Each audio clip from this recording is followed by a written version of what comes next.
ರೋಗ ಅಂತ ಕೇವಲವಾಗಿ ನೋಡಿದ್ರೆ ಅಪಾಯ ಅನ್ನೋದು ಅವಸರವಾಗಿ ಅಪ್ಪಳಿಸುತ್ತಂತೆ.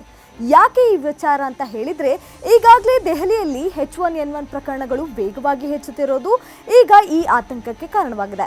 ಈ ವರ್ಷದ ಆಗಸ್ಟ್ 20ರವರೆಗೆ ದೆಹಲಿಯಲ್ಲಿ 1770 H1N1 ಪ್ರಕರಣಗಳು ದಾಖಲಾಗಿವೆ. ಇನ್ನು ಇತರೆ ಜ್ವರದ ಪ್ರಕರಣಗಳನ್ನು ಸೇರಿಸಿದ್ರೆ ದೆಹಲಿಯಲ್ಲಿ ವರದಿಯಾಗಿರೋ ಒಟ್ಟು ಇನ್ಫ್ಲೂಯೆನ್ಸ್ ಸೋಂಕುಗಳು ಸಂಖ್ಯೆ 3000ಕ್ಕೆ ದಾಟಿದೆ.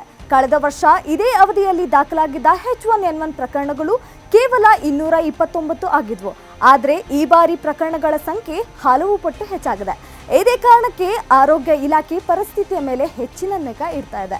ಹಾಗೆ ಈಗಾಗಲೇ ಕರ್ನಾಟಕದಲ್ಲಿ H1N1 ಸೇರಿದಂತೆ ಇನ್ಫ್ಲೂಯೆನ್ಸ್ ಸೋಂಕಿನ ಪ್ರಕರಣಗಳು ಕೂಡ ಹೆಚ್ಚಾಗ್ತಿವೆ. ರಾಜ್ಯದಲ್ಲಿ 32 ಜಿಲ್ಲೆಗಳಲ್ಲಿ 4212 ಪ್ರಕರಣಗಳು ದಾಖಲಾಗಿರೋದು ಖಚಿತವಾಗ್ತದೆ. ಬೆಂಗಳೂರಿನಲ್ಲಿ ಅತಿ ಹೆಚ್ಚು ಪ್ರಕರಣಗಳು ವರದಿಯಾಗಿದ್ದು, ಉಡುಪಿ ಮತ್ತು ಮೈಸೂರಿನಲ್ಲಿ ಕೂಡ ಭಾರಿ ಪ್ರಮಾಣದಲ್ಲಿ ಸೋಂಕು ಹೆಚ್ಚಾಗ್ತದೆ. ಹಾಗಾದ್ರೆ ಪ್ರಕರಣಗಳು ಯಾಕಿಷ್ಟು ಹೆಚ್ಚಾಗ್ತಿವೆ ಅನ್ನೋ ಪ್ರಶ್ನೆ ಸಹಜವಾಗಿ ಮೂಡುತ್ತೆ.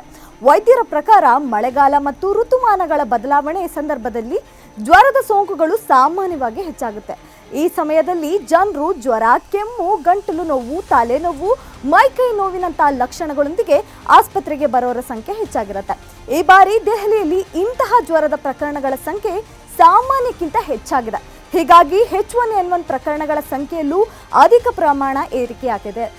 ಸಾಮಾನ್ಯವಾಗಿ H1N1 ಸೋಂಕು ಉಸಿರಾಟದ ವ್ಯವಸ್ಥೆ ಮೇಲೆ ಪರಿಣಾಮ ಬೀರುತ್ತೆ.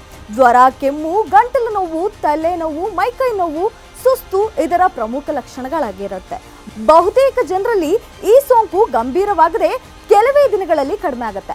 ಆದರೆ ಎಲ್ರಿಗೂ ಒಂದೇ ರೀತಿ ಅಪಾಯ ಇರೋದಿಲ್ಲ.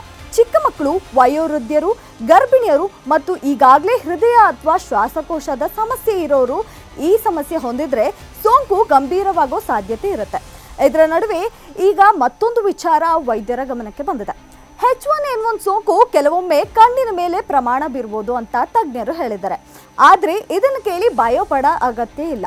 ಹೆಚ್ಚಿನ ಸಂದರ್ಭಗಳಲ್ಲಿ ಕಣ್ಣಿಗೆ ಸಂಬಂಧಿಸಿದ ಸಮಸ್ಯೆಗಳು ಸೌಮ್ಯವಾಗಿರುತ್ತೆ ಮತ್ತು ಸರಿಯಾದ ಆರೈಕೆಯಿಂದ ಗುಣಮುಖವಾಗುತ್ತೆ. ಸೋಂಕಿನ ಸಂದರ್ಭಗಳಲ್ಲಿ ಕಣ್ಣು ಕೆಂಪಾಗೋದು, ಕಣ್ಣಿನಲ್ಲಿ ನೀರು ಬರೋದು, ಉರಿ, ಕಿರಿಕಿರಿ, ಕಣ್ರೆಪ್ಪೆಗಳು ಊದ್ಕೊಳ್ಳೋದು ಕಂಡು ಬರಬಹುದು. ಇವು ಸಾಮಾನ್ಯವಾಗಿ ವೈರಸ್ನಿಂದ ಉಂಟಾಗೋ ಕಣ್ಣಿನ ಉರಿಯೂತದ ಲಕ್ಷಣ ಆಗಿರ್ಬೋದು. ಅಪರೂಪದ ಸಂದರ್ಭಗಳಲ್ಲಿ ಜ್ವರದ ಸೋಂಕಿನಿಂದ ಉಂಟಾಗೋ ಉರಿಯೂತ ಕಣ್ಣಿನ ಒಳಭಾಗದ ಪ್ರಮುಖ ಭಾಗಗಳಿಗೂ ತಲುಪಬಹುದು. ಇದರಿಂದ ರೆಟಿನಾ ಅಥವಾ ದೃಷ್ಟಿ ನರಗಳಂತಹ ಸೂಕ್ಷ್ಮ ಭಾಗಗಳ ಮೇಲೆ ಪರಿಣಾಮ ಬೀರೋ ಸಾಧ್ಯತೆ ಇದೆ. ಇಂತಹ ಸಮಸ್ಯೆಗಳು ಅಪರೂಪವಾದರೂ ದೃಷ್ಟಿಗೆ ಹಾನಿಯಾಗೋ ಸಾಧ್ಯತೆ ಇರುತ್ತೆ. ವಿಶೇಷವಾಗಿ ಸೋಂಕು ಕಡಿಮೆ ಆದ ನಂತರವೂ ದೃಷ್ಟಿಯಲ್ಲಿ ಯಾವುದೇ ಬದಲಾವಣೆ ಆಗದಿದ್ರೆ ಕಣ್ಣಿನ ವೈದ್ಯರನ್ನ ತಕ್ಷಣ ಭೇಟಿಯಾಗೋದು ಉತ್ತಮವಾಗಿರುತ್ತೆ.